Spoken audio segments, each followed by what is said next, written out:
Hello, lovelies. Welcome to the Fat Joy podcast, where we talk each week about how to flourish in an anti-fat world. I'm Sophia, Apostle, a fat person and professional coach who loves talking to other fat people about what it's like to live within oppressive systems that marginalize our bodies, and how we still dare to have the audacity and courage to reach towards our collective liberation and embrace our joy. Please know this is an adult content podcast, so there will be swears, we will be talking about harms we've experienced, and we will be rebelling against diet culture, anti-fatness, ableism, racism, etc. If you'd like to support the Fat Joy podcast, please check us out at patreon.com/fatjoy. Oh, and I'm so glad you're here with us. Enjoy.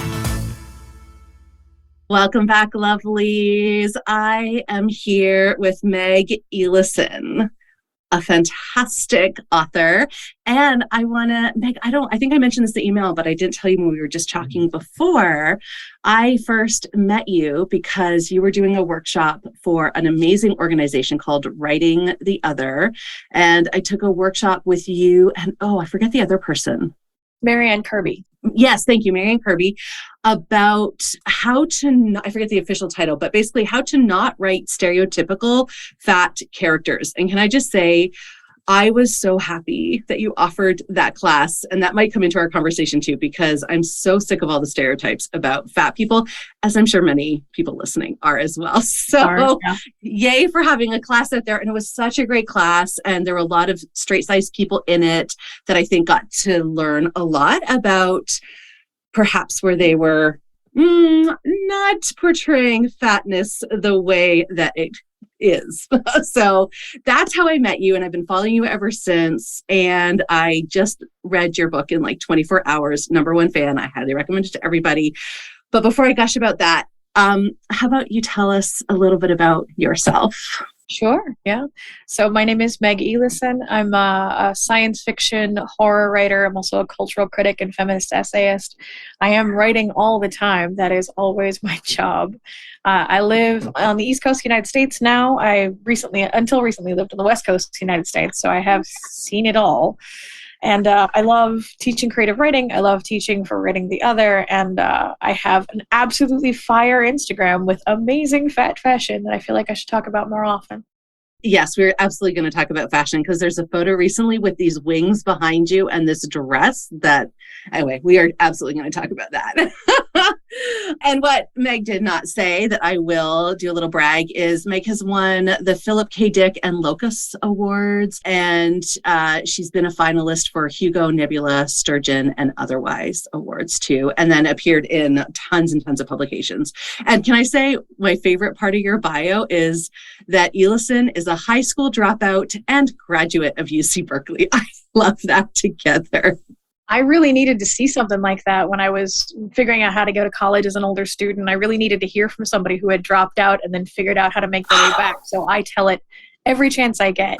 You can drop out, you can get your GED, and your options do not shorten. They just keep getting bigger. Oh, I love that. That is really inspiring. I do think people need to hear that more. We don't have to follow this kind of constructed step-by-step plan towards the white picket fence bullshit. So I love that. It doesn't work for most of us, especially not these days. So there is another way besides going straight to college at 18 with your parents' money behind you. Yep. So let's start with fatness. What's your relationship to the word fat, Meg? I really prefer the word fat. There are a lot of euphemisms that people try to use around me and around other fat people. I don't really love person of size. I don't love any of the cute ones like fluffy or Juno-esque or full-figured or any of that. It makes sense when I'm shopping for clothes to say plus size. That's the accepted lingua franca, and that's okay. But when we're talking about people, fat is the right word. And it's also one of those words that once you've had it used against you enough times, learning how to use it for yourself is like making armor out of old swords. Oh, yes. The reclamation of the word fat is huge. I often felt when I started reclaiming it and actually saying it out loud that I was being deeply, deeply countercultural and rebellious, because I was really transgressive. Yeah. Right. And love that feeling. For me, that's a real motivator. If I can transgress, I will. And, for other people, there's the freedom to just own the word. Absolutely, yes. It felt to me very similar to when I started calling myself queer, or when I stopped being offended by words like dyke. Like, these words have power. It may as well be ours to wield. Right. How did it go with your loved ones, friends and family that were really close? Because I know for me, at least, this has been a real point of tension that they still struggle with. I don't struggle with it, but they do. So how did that go for you? Definitely a struggle. People perceive it as, first and foremost, an insult instead of like an accurate descriptor or just a word you decided to use for yourself. And then there's a self-authorizing piece of the word, like fat people are allowed to use it, but non-fat people feel like they might not be able to use it, like when men are afraid to say bitch. Yeah. So I've had to openly encourage people in my life to tell them, like, that is the word I prefer. If you mean fat, say fat, because watching someone struggle for the word that they want to politely use when they think fat is only an insult is so much more uncomfortable than just saying fat. So I occasionally have to remind people who say things like, you're not fat, you're beautiful. Oh my God. I'm fat and I'm beautiful. You're not fat, you're so cool. And I'm fat and I'm very cool, very fat, very cool. And it helps them remember that these things are not mutually exclusive. Yeah, exactly. I mean, that is those two statements, and of which there are many variations of that. It is so insulting, and it is shocking to me how people don't see that is a huge insult. Yeah, it really is. And you kind of have to swallow that insult in order to offer somebody education. You just have to say, I see how you think fat people are unattractive, so you think these are two mutually exclusive categories, and you just have to move past it and say, you are perceiving me right now as both fat and beautiful. Get used to it. Right? I love it. I love how straightforward you are, but I feel like you are well practiced at this, Meg. A long time. I've been fat since puberty, so I've had plenty of time to get good at this. Yeah. Did you accept your fat body at puberty? Absolutely not. No. I mean, I was born in the 80s. So there is no decade in which the consumption of American media isn't absolutely brutal to the mind of a fat person, especially a fat girl. But those were brutal decades. I learned that my body was unruly at best and a problem to be solved at worst. And, I was in school during the years when they were talking about the obesity epidemic and how bad it was for the country that all the kids were so fat. And we were doing the presidential fitness. God, that fucking thing. I one day we're all going to get together and we're going to pile up those boxes where they made you stretch over your feet and hit. Oh my God.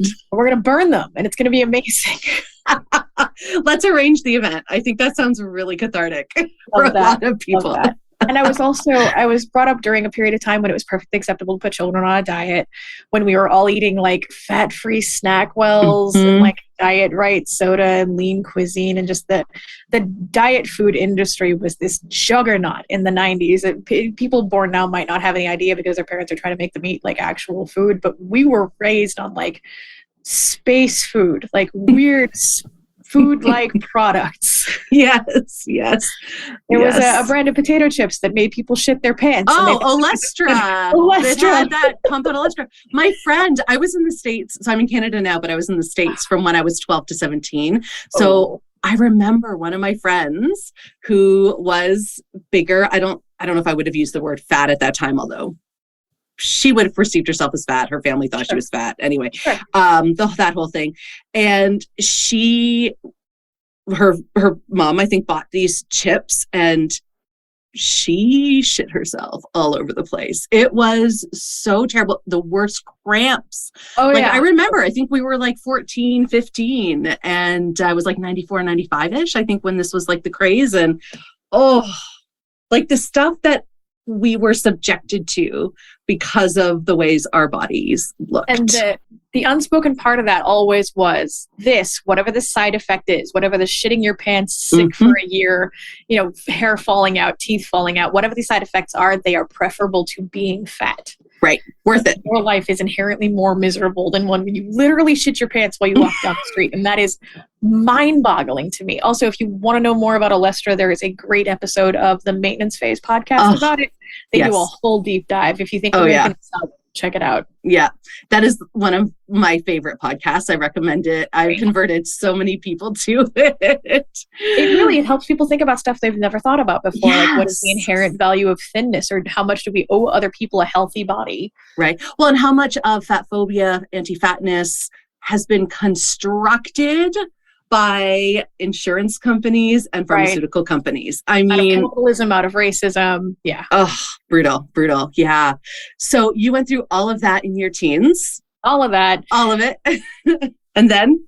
I came of age at a time when people still expected that I would join a gym, turn it all around, be the good fat in person inside me. Oh yeah. Performing good fatness. Like, I'm always trying to overcome this body, which is obviously a problem. And that lasted a good long time. And then when I was late teens or early 20s, my mom got gastric bypass surgery. Oh, which is a common long-term solution for people who are having trouble with their body and want to fix it through drastic means. Yeah. It's also commonly prescribed as a solution to type 2 diabetes. And I watched her go through it, and it was absolutely brutal. Yeah. I went to support group with her to listen to people talk about the ways they lost track of themselves, the incredible dysmorphia that set in, the way that they had become suddenly visible in the dating world in a way that they had never been visible before, and how it terrified them. I watched their marriages fall apart. I listened to them talk about vomiting constantly, shitting themselves constantly, all of their hair falling out, all their muscle tone gone. My mom had to sit down on the stairs and do them on her butt. She couldn't stand on a staircase. Oh, God. It is a brutal way to reorder your body and its ability to process food. Yeah. So going through that and going to those support groups, and there's always a clothing exchange because people shed sizes so quickly, and I was everybody's before size. So I would go home with trash bags full of new clothes, and more than one person would hand me this thing and say, this was my favorite outfit, I felt so powerful when I wore it, I hate that I can't wear it anymore, here it's yours. And that really, that stopped it for me. The idea that was the alternative, that was really the only way out, and it didn't look all that compelling. Wow. And just the depth of self-loathing and the depth of self-abnegation and the incredible length of sacrifice people would go to just not be fat anymore. Yeah. That was the end of it for me. Yeah. Wow. I'm so in awe that you saw that and you could put that together with the higher level problem that it's not the individual bodies. It can't be. Right? It's the systemic view of the body. And then from there, I started reading theory. I started reading, I read a bunch of fantastic books from like the end of diet culture to Fearing the Black Body to The Body is Not an Apology, all these radical, realignment books on the theory of the body that really helped solidify my position. Yeah. Yeah. I'm curious, did that journey also connect into your journey around queerness? Definitely, yeah. I mean, I think it's all part of accepting yourself and realizing that this is the body you get, these are the attractions you have, that this is the personality you were born with, and making peace with that and seeking to uncover your true self rather than trying to order yourself along the lines that have been prescribed to you by whoever. Yeah. And I knew I was queer from a very young age. A lot of my earliest sexual experiences, like little kid stuff, or with other girls. So that was really a question of repressing it and then accepting it, which is the same thing that you do with fatness. You repress the idea that you are a fat person. You think this is a temporary embarrassment of your true self. And then you come around to the idea that, nope, this is who you are. This is the life you are living. Absolutely. Oh, wow. Wow. Such a journey. I think there's so many people listening who would relate to that. Absolutely. I think I am in a lot of ways typical in that. Yeah. Yeah. Yeah. I would say the same for me as well. Yeah. So I'm just really curious as well about how, as a writer and writer of both novels, essays, articles. So there is this business component to being a published writer. I'm wondering if being in a fat body has impacted that in any way? Because we know statistically, I think I read something recently where, in a classic, let's just say corporate culture, fat people get paid something like 45,000 less than the thinnest bodied person in the office, which is mind-boggling to me, to say nothing of other identities that might be held by various people too. So you're also more likely to be underpaid if you're a person of color, if you're a woman, if you're visibly queer, if you're obviously trans. Like all of those are reasons that people will bar you from the money room. Yeah. I derive the majority of my support at this point from being a writer. My 6th book just came out. Like I'm a pro in every way you can measure that, which in the United States means barely surviving. But I'm still really proud of it. It's hard to make a living and it's a hard business. So for most of my career, I've had a day job, and I could tell in my day jobs that my body's a problem. I worked in a tech office in San Francisco. Oh, no. I was by far the fattest person in the building, and it was obvious to me that was an issue. And like the worst kind of things, like, people have their talk around the lunch table, and you're just trying to get a break, and you're just trying to like build some camaraderie with people, and they want to deliver a monologue to you about the glycemic index of white rice, or like, you try to fit in, you try to bring a salad, and you try to act like you give a damn. And after about 6 months, I literally was just going to eat a bag of fun-sized Snickers while they stared at me. Like it just motivates me to perversity, because I couldn't take their implicit criticism of my body and their terror of their body becoming like mine. Yeah. Terror is the right word. Terror. Yeah. So that job also came with a gym membership, and the gym was one of the most uncomfortable spaces I've ever been in my life. It's like one of those very expensive high-class gyms where everything is brand new and shining, and the bodies in it are the product. Mm-hmm. And I represent their worst fears. I represent their abject failure. And I so didn't belong. It was like an aquarium full of sardines, and I'm an orca. Oh, that visual. My shadow falls over them as I pass. Mm-hmm. They know I can destroy them. They want to not look at me as I go above them. It was really awful. So one of the advantages about working for myself, about being a writer, is that I don't have to put up with any of that. Like, of course I was underpaid in that job too, but like none of that is relevant. I do think that as a professional writer, there are people who take me less seriously because of it if we meet in person, who assume I can be gotten around, or who assume I am sloppy or slower or less talented. And I feel like I can quickly correct those misconceptions. But one of the ways I've learned to get around it is by becoming an impeccable dresser, because people expect fat folks to be poorly dressed, mostly because we have no option. But a lot of thin people believe it is an expression of our lack of self-discipline or our lack of self-love. And if I show up looking like a goddamn princess every time, they have to contend with that. And it is, like everything else, a weapon. Yes. Yeah, absolutely. Absolutely. Yeah, I became very known for my jewelry. I was all about big necklaces, chunky earrings, big statement pieces. I was like, you know what? If I'm big, I'm just going to be big and fuck everyone else's thoughts. Like, just going to own it. The impulse to make yourself smaller is so wrong-headed. And I know that people feel it as pressure from the inside to take up less space, to make sure that they don't overfill their airplane seat, to pick daintier accessories, to pick smaller jewelry, to pick less of a statement, to always wear black. And I'm telling you right now, it doesn't help. It makes you more obvious. It sucks the power right out of you. Fill out the space and be as loud as you fucking can. Yeah. Yeah.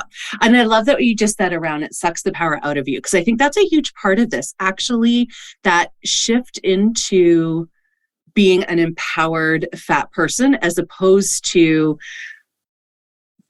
a performative good fat or a self-hating fat person. That shift changes everything. You just own who you are.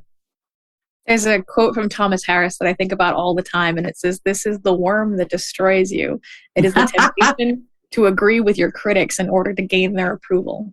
Oh, God. It's like such gaslighting. And we do it to ourselves. We just do it to ourselves over and over. It's interesting, the example of working in San Fran and like this tech company, which of course San Fran is such a tech hub. And it's funny, I actually used to teach, mentor, and coach people to get into those tech companies because I have a business development and sales background. And I think one of the reasons I was able to do that job was that it was all over Zoom. You would have to find them in physical space. It is illegal to be fat on the street in San Francisco. Yeah. Is that one of the reasons you moved? It definitely doesn't hurt. It also is a punishingly expensive place to live with a radical separation between literal billionaires who have to step over dying heroin users in the street. Like, it is a terrifying place where you see the absolute worst of human nature, and it's dying under a crushing pile of money. And I loved it there for a lot of reasons. It's got an art scene and a cultural scene that cannot be beat, but it comes at an inhumane cost. Yeah. Oh, yeah. Wow. Yeah. So do you still have a day job, or do you now get to support yourself through your writing? I have a different day job now, but it is at least a writing day job. So that's pretty good. Great. That's good. Writing is a cyclical business. You go through periods after a book comes out and when a book earns out and when you start making royalties and when royalties start to peter out. And I would really love to never have a day job again, but this is America and rent is due on the 1st. Yeah. I'm so glad you were talking about this because, as I mentioned to you, the other work that I do is as a creative writing coach and facilitator for a really wonderful studio called Firefly. And this, there's a lot of, we don't focus on publishing and we have lots of people that go on to publish, I will say, but we don't focus on that as like the goal of our programs because it is such a crushing, confusing, mostly inaccessible to a lot of people industry. Yeah, it is highly inaccessible. I agree with that. Yeah. And it's also, for most people, you don't make enough even as a pro to make a living. Like, right. I remember reading in Little Women what Jo March was making on her stories in 1865. And we are essentially publishing at the same rates that she would. Oh my gosh. For inflation. Like, she sells a story for $200. And I was like, I just sold a story for $200. Oh, and God. For her, that's more money than she'll see in a year. And for me, that's like my cell phone bill. Right? Yeah. Wow. Very disheartening. So if most people who make a living as a writer, I'm giving this air quotes, is because they are supported by a spouse with a steady job, with union health insurance, or they are supported by money that they inherited, or they're supported by money from some other source, actually making a living as an author, like making your house payment, having enough to live on, having enough to pay for insurance, is maybe 1% of writers. Yeah. It's so true. And I would say other creatives too. My partner is a children's book illustrator and has been a children's book illustrator for 12 years. And it takes both of us.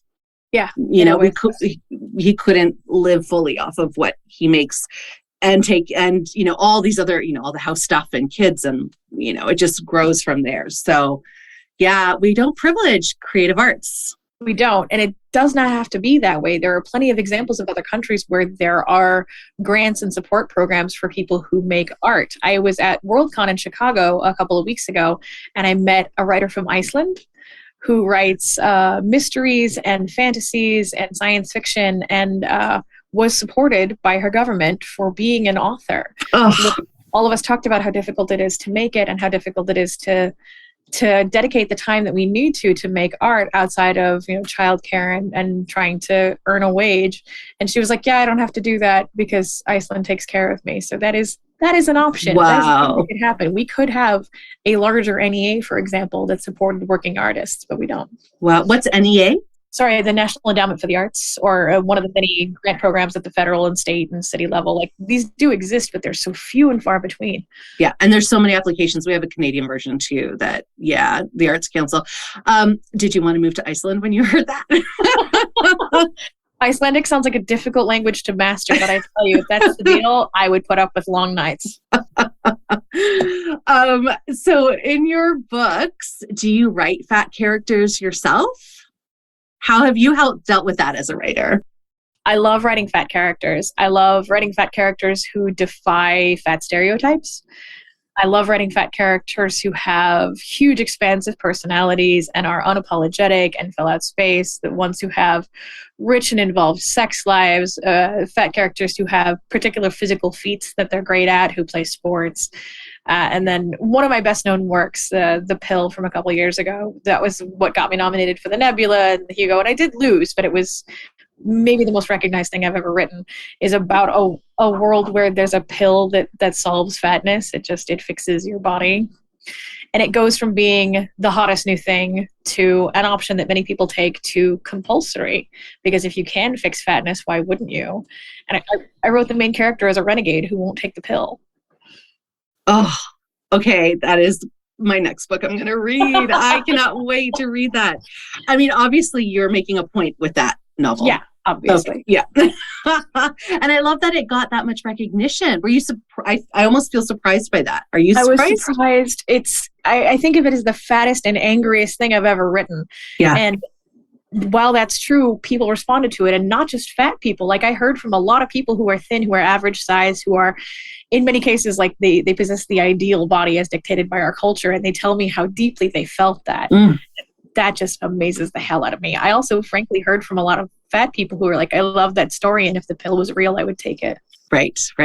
And I can never be upset with fat people who say that, because we live in a world that is not designed for us. So why wouldn't we make our lives easier? Why wouldn't you do anything you could to make this easier? I don't judge anybody for those decisions. I've had friends come to me and basically apologize to me and saying, I'm going to get bypass surgery, or I'm going to seek out this remedy or that remedy. And I always tell them, it is your body. You have to live in it. It is not my business. And I'm not telling you how to do that. You're not betraying me or other fat people by taking this course of action. You got to live your life. Yeah, absolutely. Wow. So in the book that I read in like 24 hours, I was so lucky because I was at a friend's cottage. So I got to start it on like the Friday night, read for an hour or two. And then I just sat outside on the front porch in front of this beautiful lake and basically devoured your book, number one fan. I was so hooked after the first chapter. It was such a perfect read because there was intrigue. I love the main character. Do you pronounce it Ellie? I say Eli. Eli. Okay. I wasn't sure if it was Ellie or Eli. Like a lot of queer women, I love a masculine diminutive of a feminine name. So her given name is Elizabeth and she goes by Eli. Eli. Yeah. I love it. Yeah.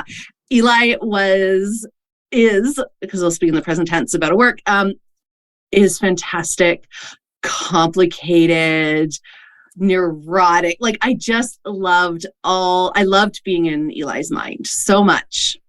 As does she go by she or they?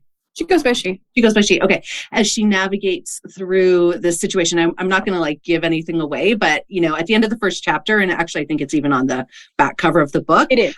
Eli gets kidnapped, and we don't know. The whole story is about like what's going on, why, and just the way you played with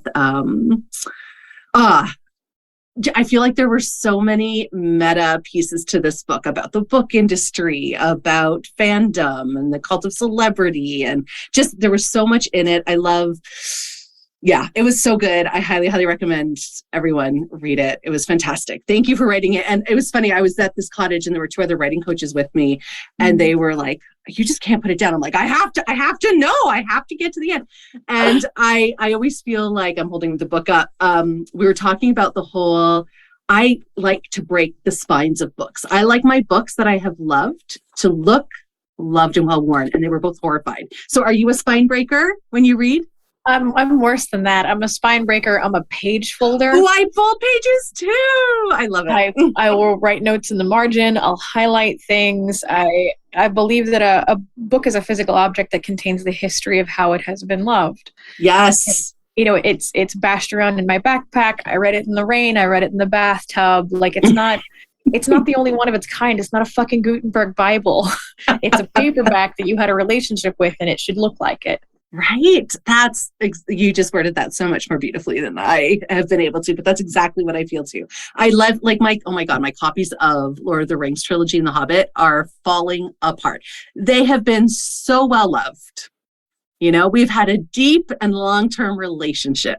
I have several books that have been in my life for 20 years now that show the exact same kind of wear and tear. Yeah. There's something I love that. I also love that about a physical book too. Oh, yes. So, yeah. And I'm also a Kindle reader. I'm an audio reader. Like, I have no problem with other book formats, but a physical object should behave in the world like a physical object. Fatness comes in a little bit in this book because Eli, there's a reference to Eli having, like weight body changes, and then the captor has some thoughts about that. So that was an interesting thread that you built into this book, I imagine very purposefully. Very purposefully, yeah. I cannot separate the idea of someone wanting you to lose weight or to change the shape of your body from control. Yes. There is no investment for another human being in how much weight you carry on your knees or how much your lower back hurts or how you fill out a pair of pants. None of that has anything to do with them. A person who has a vested interest in you gaining or losing weight or getting surgery or having a body differently is trying to control you. Yeah. Oh, yes. Everything you say, Meg, I'm like, exclamation point. Yes, what Meg said. Amazing. So that feels like such a great place to talk about fashion. Yes. Okay, so you said you adopted, fashion as a way to counter fat stereotypes. So tell me a little more about that journey, and also too, because also like you said, and this has been one of my biggest struggles as someone who likes to dress very whimsically, I cannot fucking find clothes. I can't. Everything I own has flowers because that is all Torrid prints. And in Canada, we only have Torrid as a brick and mortar store for plus size. That's it. It's skulls or flowers. That is all I can wear. And that's not all I like, but that's all I can buy because it's the only thing that has color. Anyway, so I could bitch about this forever. So let me allow you to bitch about it. That's actually a really common complaint in circles where we discuss plus size fashion. Like, I'm on a subreddit for plus size fashion. I'm on a couple of message boards and discords, and we're all always sharing with each other, like, where did you buy that? Where can I find this? Does anybody know where to get 5X tights? Like, yeah. And the information is so thin. Like, if I see a person who is my size walking down the street, I can tell you at 10 paces where they bought everything they're wearing. Because 100%. So few options. So there have been multiple times when I saw Melissa McCarthy on a red carpet, or Gabrielle Sidibe, or Adele for a while before she made some changes. And I could eyeball where even an A-list celebrity with nearly unlimited resources had bought everything they were wearing, because there are so few places that will deign to dress a body that's over a size, say, 18. So I knew what I was up against. I was in the 90s in the United States. A teenage girl could go to Lane Bryant. Yes. You could buy clothes that fit, but you look like a 40-year-old HR manager. Yes, I remember. I expanded in my teen years as much as possible. I had very little money. I grew up in poverty, and I worked in a pizza place from the time I was 14 on. So I did a lot of thrift shopping, and I learned how to adapt stuff that wasn't meant for me. I wore a lot of menswear. See, this is why I've never thrifted, because I tried and there was nothing, but I didn't know I could hack it. So I learned a lot from doing that. I learned, first of all, that sizes mean absolutely nothing. I have dresses in my closet that say 5X. I have dresses that say 2X. I have dresses that say medium. I have dresses that say I'm a 28, I'm a 22, I'm a 24, I'm an 18. It's all lies. It's non-standardized. It means nothing. So I learned how to take my own measurements, figure out whether something would fit me, learn to have a very critical but generous eye with a piece of clothes, and not to ask, do I fit into this, but will this fit me? Oh, I love that. Can you just say that one more time? It is enormously important when evaluating a piece of clothing. You don't ask yourself, can I fit into this? You ask yourself, can this fit me? Yeah. It is clothes' job to fit you. It is never your job to fit into anything. See, exclamation point. So that experience and doing it with almost no money really taught me how to be scrappy and to develop my own style, which was outside of fashion, outside of beauty standards even, and just based on what makes me feel like me. And as a gotten older, I've made more money, and we've gained more resources in the larger plus size shopping community, and I've gained more resources personally. So most of my clothes at this point come from an outfit called Ishakti, which is based in India, and they do custom sizing on dresses, blouses, skirts. They do custom jeans now, pants, slacks, outerwear. It has a really wonderful selection. It tends toward femme, but it is highly customizable. You can change your neckline, your sleeve length, your pant length. You can tweak anything you want to tweak. You can change fabrics.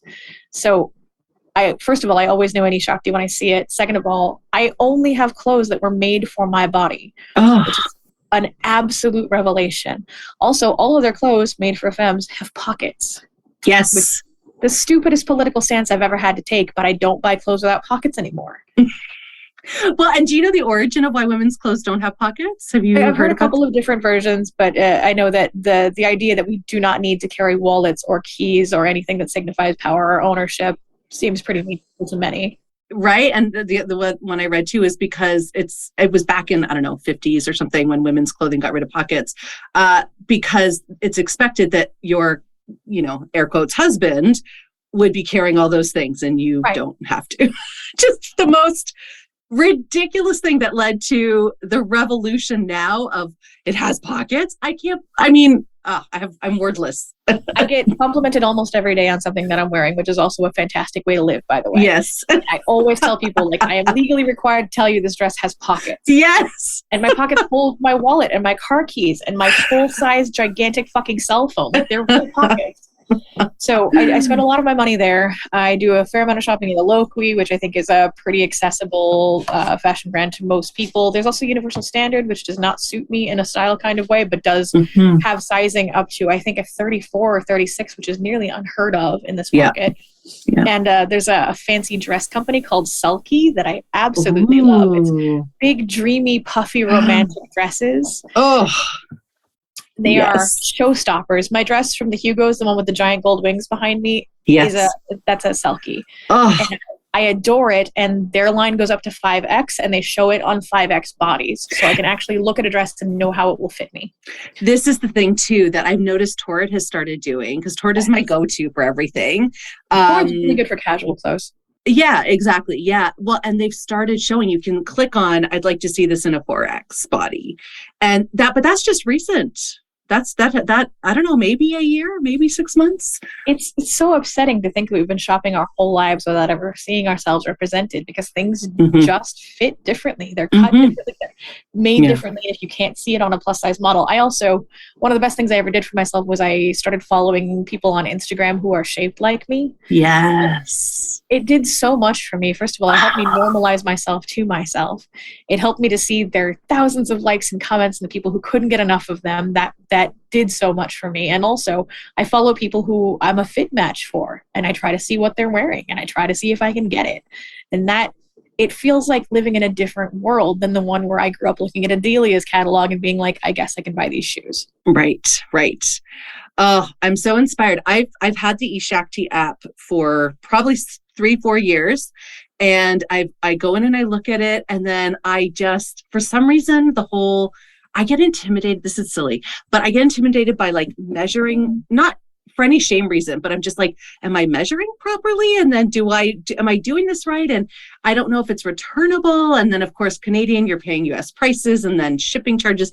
It just suddenly becomes, even if I order online from Torrid, I still have to pay shipping costs and pay in US dollars. So there's suddenly this now, the thing I wanted to buy is probably 50% more after I put in shipping costs and exchange rates. So that's why I literally only have flowered tops from Torrid. But it's so boring and it's so not me. It is entirely worth it to go through the process. If you have a hard time with your measurements, and a lot of people do, numbers are really meaningful to a lot of fat people. Get a friend who will help you take your measurements and write them down for you without saying the numbers out loud if you think that will hurt you. And even if you're not afraid of hearing the numbers, have somebody help you. Measuring your own body is a daunting task, and it's really easy to make a mistake. And yeah, the process is intimidating because most of us have never been to a tailor's. Most of us have never had clothes made for us. Unless your weight significantly fluctuates, mine doesn't very much.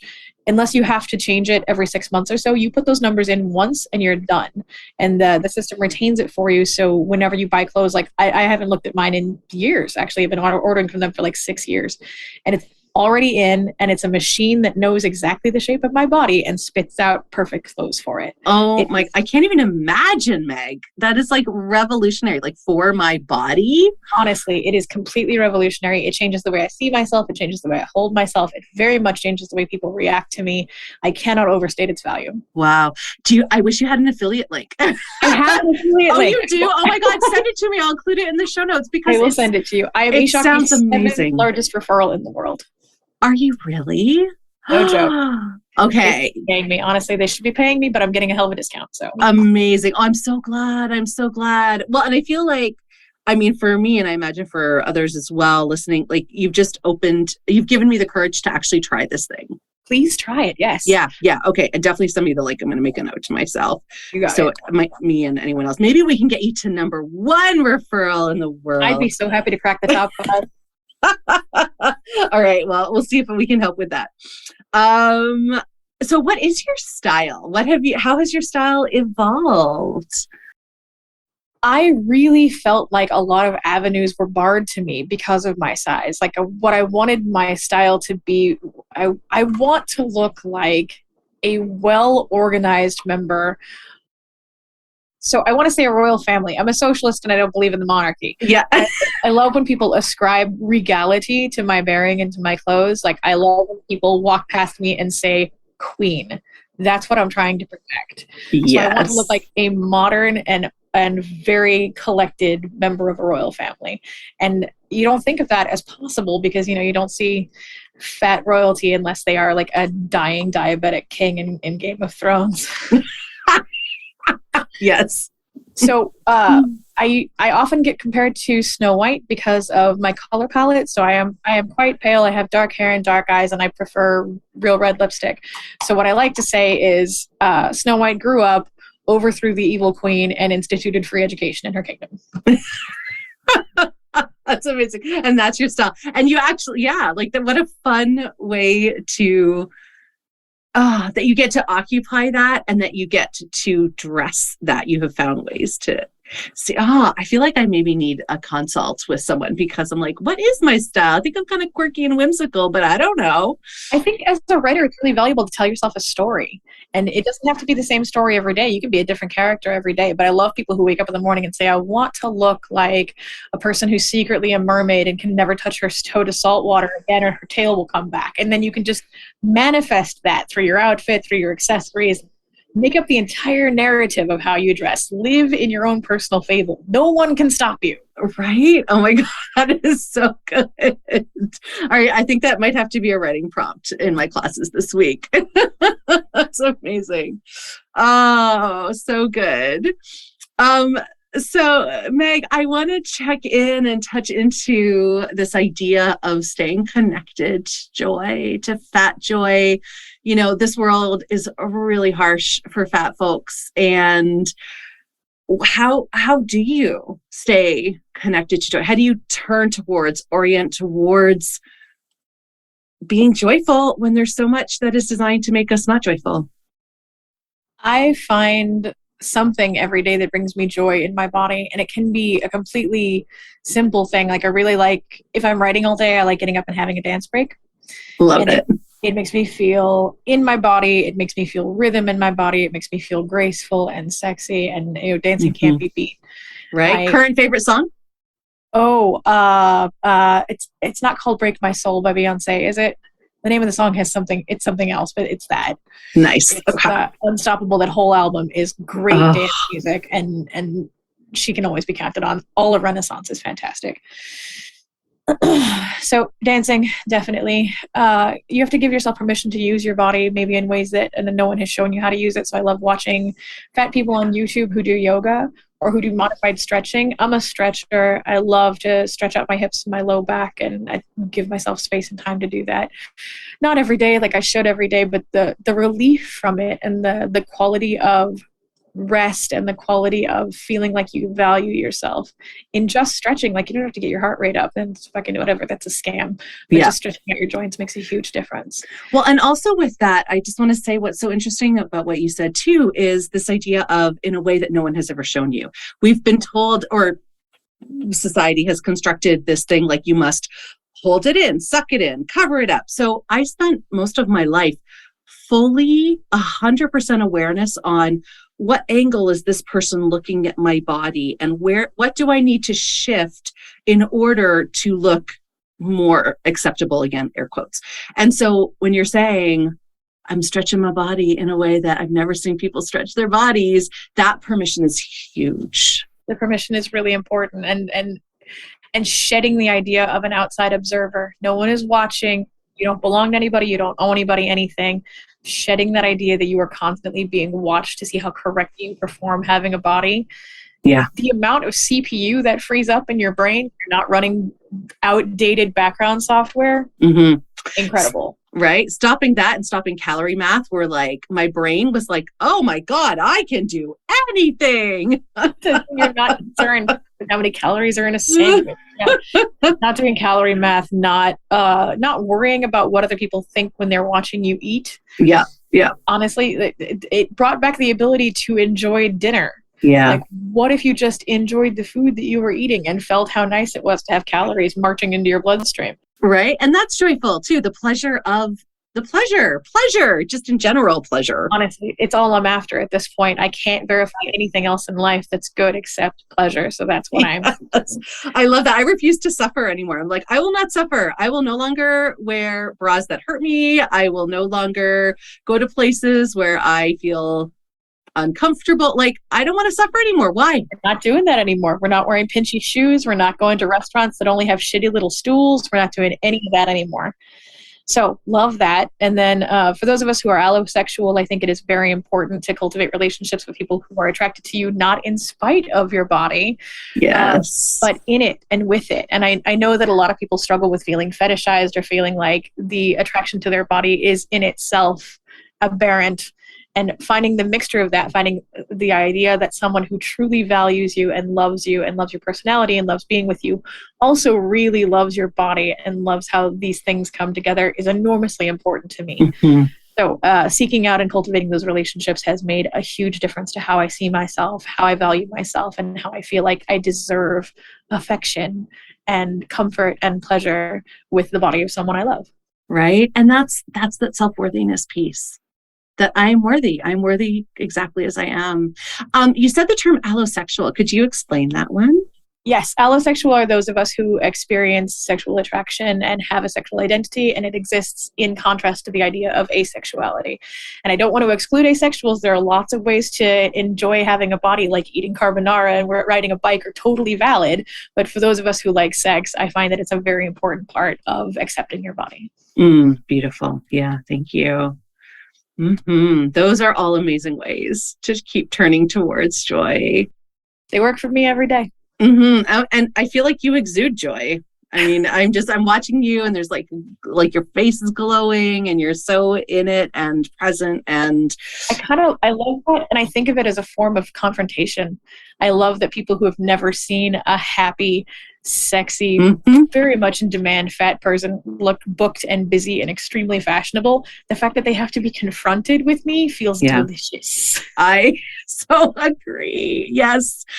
And it's so interesting because that confrontation feeling, I feel like, so one of the things that I'm really struggling with is I've gotten much more vocal. I mean, I've created a whole podcast called Fat Joy, so I'm very vocal at this point about body liberation, fat joy, is that I find, especially the people close to me, because they feel like they can say things, are so confronted by the thought of a fat person being joyful, productive, healthy, very happy. Yes. And there's something so confronting about that, as if, well, I have to struggle and I think it's this feeling of like, I have to struggle and suffer, and what, she gets to eat whatever she wants. She gets to do whatever she wants. That's not fair. And then that's what causes, and I think it's largely unconscious, It is, I think, almost confrontation. Yeah. Yeah. I think most people don't have any idea why they're unhappy. Yeah. And so they seize upon what looks like the simplest reason why, or maybe the one that their parents suggested was the reason why. And if they see someone who is also doing that in the wrong way and they're happy, it enrages them for reasons that they don't even understand. Yeah. Yeah. I remember when Lindy West got to confront her worst troll on NPR, and like they had that live conversation, and he was able to verbalize it. He was able to say, like, I couldn't understand how you were so fat and still so sure of yourself. And I asked myself, who the hell does she think she is? Right. How dare she? Yeah, that's not even the question. I know who the fuck I am. If you don't understand who the fuck you are, that is a you problem. That is a you problem. I know. I've basically had to stop connections with people in my life because I've tried to educate, I've tried to explain, and then at some point it's like, I'm not doing this anymore. If you're not able to hear what I'm saying, if there is no empathy, in which to me has taken on a new definition of empathy, which is believe my story, that, you know, you don't have to have had experience with it, but believe what I say. If you can't do that and you're just going to argue back and say, prove to me that diabetes and fatness aren't connected. I'm like, here are 5 articles and 3 maintenance phase, you know, podcast episodes, and you're not going to listen to it. And you're just going to like keep sending me bullshit. There's nothing I can do. And I've been like, I'm setting boundaries now, like harsh boundaries. Your energy. Yeah. So I think of this, I've seen this so many times, and I have so much empathy for people who are stuck on the other side of it because I know what they're feeling. I've been there. Yeah. And I think of it as I'm on the outside of a door. I have exited the building and I am outside, and I can hear you pushing against the door. I can hear you beating your head against the door. I can hear you screaming at me from the other side of the door that you want to know how to open it. And I have told you 100 times, you put your hand on the knob. Yeah. You put your hand on the knob and you turn it. You put your hand on the knob and you turn it. I have given you the instructions. I cannot wait here all day. You're either going to learn how to turn the knob or you're not. Oh my God. You've just explained all my family dynamics. Yes. You put your hand on the knob. And if you're not going to do that, I'm not standing around all day. All the frustration they're feeling, all the resentment, all the feeling of they're dying to be outside. They really want to be outside where you are, but they won't turn the knob. That's all real, and I have so much sympathy for how they're feeling, but I can't fix it. Oh, you're a better person than I am. I'm just angry. And you know what? There is joy in setting boundaries. I've really found a joy in, because it's me telling myself that I am worth not having stress, not having to do the emotional labor of education. Like, I am worth living a happy life free from all that fucking drama. If you walk away from the door, there's a Maserati in the parking lot. Right? And there's a whole open highway alongside the Pacific Ocean. And at the end of it, there's a lobster place and they're waiting for you. Love it. Walk away from the door. Give yourself permission to walk away from the door, and everything, the whole world is outside. Right? I am walking away and I'm stopping for a lobster roll. That is the goal. That's Fat Joy.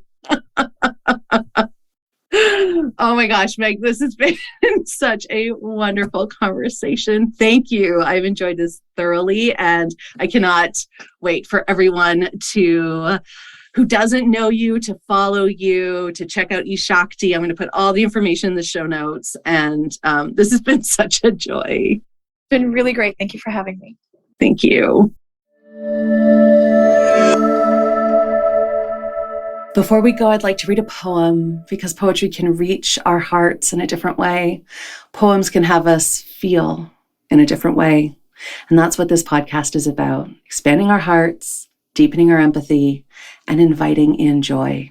So each week, you get a new poem.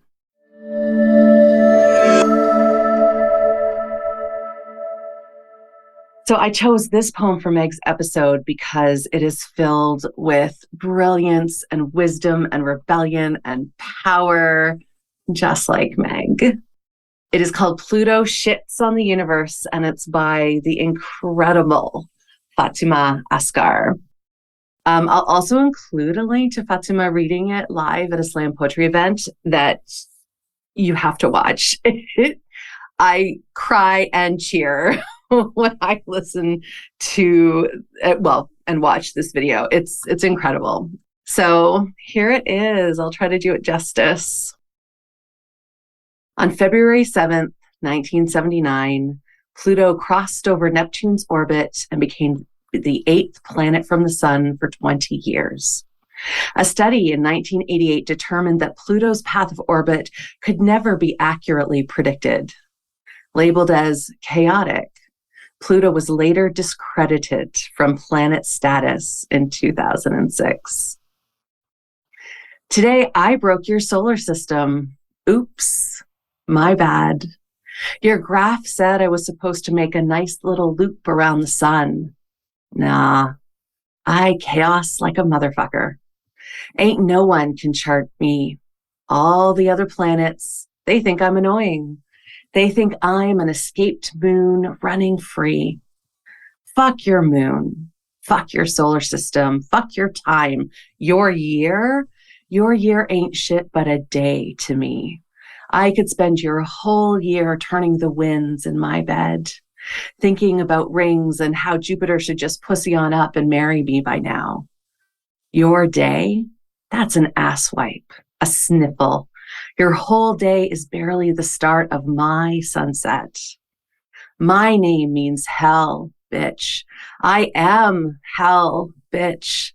All the cold you have yet to feel. Chaos like a motherfucker. And you tried to order me, called me ninth. Somewhere in the mess of graphs and math and compass, you tried to make me follow rules. Rules? Fuck your rules. Neptune, that bitch slow. And I deserve all the sun I can get and all the blue gold sky I want around me. It is February 7th, 1979, and my skin is more copper than any sky will ever be. More metal. Neptune is bitch sobbing in my rear view, and I got my running shoes on and all this sky that's all mine. Fuck your order. Fuck your time. I realigned the cosmos. I chaosed all the hell you have yet to feel. Now all your kids in the classrooms, they confused. All their clocks wrong. They don't even know what the fuck to do. They got to memorize new songs and shit. And the other planets, I fucked their orbits. I shook the sky. Chaos like a motherfucker. It is February 7th, 1979. The sky is blue gold, the freedom of possibility. Today, I broke your solar system. Oops, my bad. Thank you for joining me today. My hope is that you're feeling a little less alone and a little more seen. So until the next episode, you can find me on Instagram at fatjoy.life, on the website at www.fatjoy.life, and on Patreon at patreon.com/fatjoy. Please don't forget to check out the show notes for how you can connect with my amazing guest and for the links to the poem. All right, lovely. I am sending you off with my wishes for an abundantly fat joy day. Talk again soon.